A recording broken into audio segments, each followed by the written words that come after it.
чоршанбе фақат бидиям.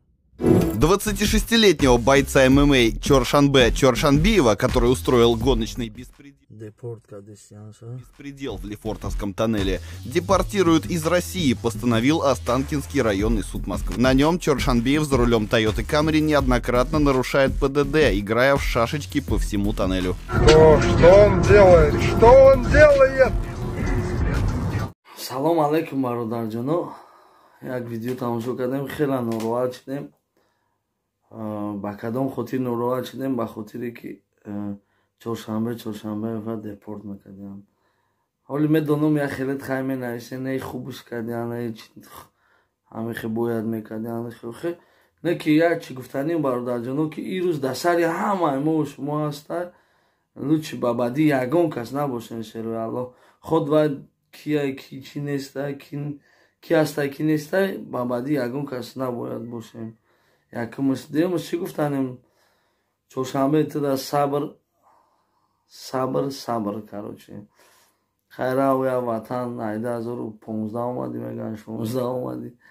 Хайя дам гири аз сарта свежи ки бӯи ватан дар ҳами димоғат мезана. Иншааллоҳ хид мекунӣ ки тоҷики короче братан дар Тоҷикистоне.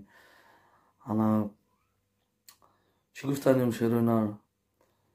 Ягон кас бародаро ҳақорати накунен, хуб шуд нагӯен. Барои чӣ? Барои чӣ ки ҳар як мо шумо мешавад ки ҷои авайда монем. Гуфтанем ки братҷон чоршанбе нарушени кади дар кор нестай братан, нарушен тамоам мекунем авхали корора ной. Мақсад намемонем видеомона ки тези намихе айрӯи мошинат меқапанда братан. ин кори итоне ки як ҷа дар бисёр бародарои мо дард шуд. шерои аллоҳ мақсад чи гуфтанем? Ҳамин соцсетида напартен ям видеои лишни. аввал як видео пухтони як фикр кунен. айрӯи ҳамхали манам проблемаи бениҳоят вазбинем шуда буд. мақсад то ин дараҷаҳоро назад.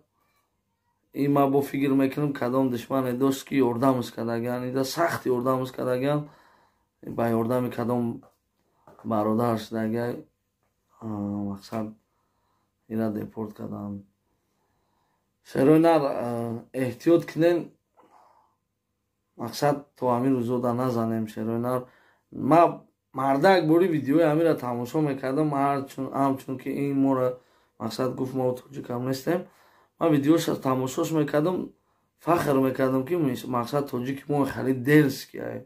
ба худо қасам, ин ягон таъриф нест, ин ягон ҷои худширинкунӣ нестай. ма просто ози видеои ҳамора дидам, мара гандаи хали сахт задиват карда ки ҳами як боец мо пайдо мешавад. мақсад як камтар пешравӣ мекунад, қанатша мешканад. ин дамо дуо рафтагӣ. ай ҳамад эҳтиромона хоҳиш бародарҷоно видеоро падишка кунен, то дигар бародарорам бибинанд, то комментариҳои хуба бинависанд.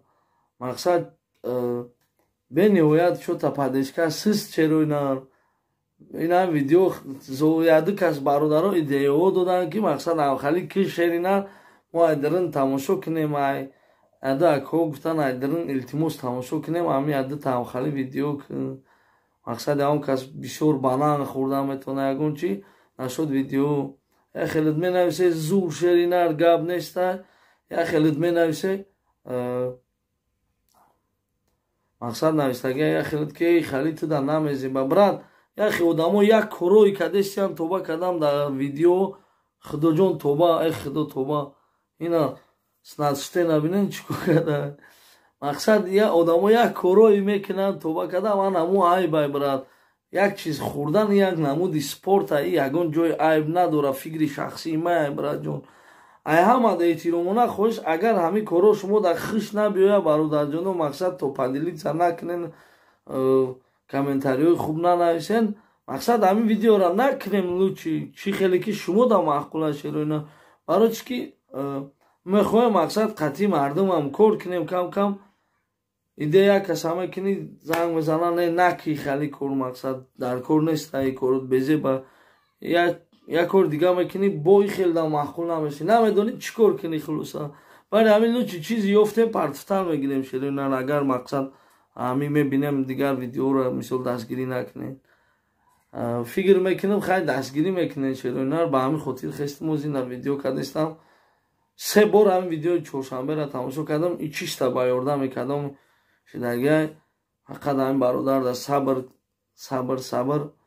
انا برادر جانو خرسان نشوین در تگ ویدیوی یک خیلی رسونه نویسین و پراویل و خیلی گپا درکار نیست تا گپ داری برو با توجیکی گوزن که او خیلی نروشنی کرده خیلی با نروشنی شد در اینترنت مونده دیدی خیلی نکی زتا دیرست که توجیک بوده یا تو نمروره من یکونگر تعریف نمیکنم این تعریف دم داخل نمیشد دیرست که بوده جناتوری برای ما توجیک بود خودش چی میگفت نمیگفت میشد سربلند خانواد زنده و سلامت در تای комментарий حتما комментарий خوب аккурат накинин поддержка кинин бародаро. Черную Toyota Camry на штрафстоянку привозит эвакуатор, а водителя в отдел полиции доставили сотрудники ГИБДД. Его задержали в Москве на МКАДе. При нем ни прав, ни полиса ОСАГО, зато есть известность в интернете. Например, благодаря вот этому видео. Шумахера знаете? Вот это он. Что он делает? Что он делает? Чоршанбе, а ты хороший водитель. Популярный в узких кругах Чоршанбе Чоршанбеев, боец ММА. Вот он несется по Лефортовскому тоннелю, горцует, выполняет опасные перестроения, неоднократно нарушает правила дорожного движения, рискует не только собой, но и жизнью других автолюбителей. В тоннеле вероятность аварии вырастает в разы. Ой. Бэха нас обогнала.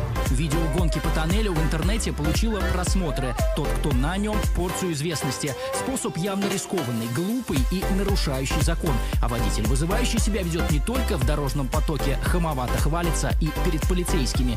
Я сам иногда, наверное, себя спровоцирую себя. Но иногда так бывает. А данный видеоролик у вас, это кто снимал у вас в машине, пассажиром был? Видимо, из моих братьев кто-то. Я точно сейчас не могу сказать, я не перепомню. Нередко видеоролики с городскими гонками заканчиваются вот так. Крупной аварией и смертью. Всего 2 недели назад на Кутузовском проспекте столицы БМВ вылетела на встречную полосу. Погибли 2. Блогер Саид Губденский и его пассажир. А это знакомый погибшего Губденского Эдвард Билл Пранкер. Тоже встречка. Скорость 115 км в час. По счастливой случайности водитель машины, в которую врезались, выжила, но получила серьезные травмы. Билл не раз нарушал правила дорожного движения. Ездил с поддельными номерами. Но опасные городские заезды блогеры, похоже, считают безобидными. Вот, например, что думает об этом задержанный сегодня Чоршанбеев. Все без меня понимают, что законы нарушать в том случае не нужно. Поэтому вот так. Мы обычно молодежи другие примеры дадим. На Тойоте, на которой ехал Чоршанбеев, числится около 100 штрафов. Скорее всего, 101-й вряд ли повлияет на поведение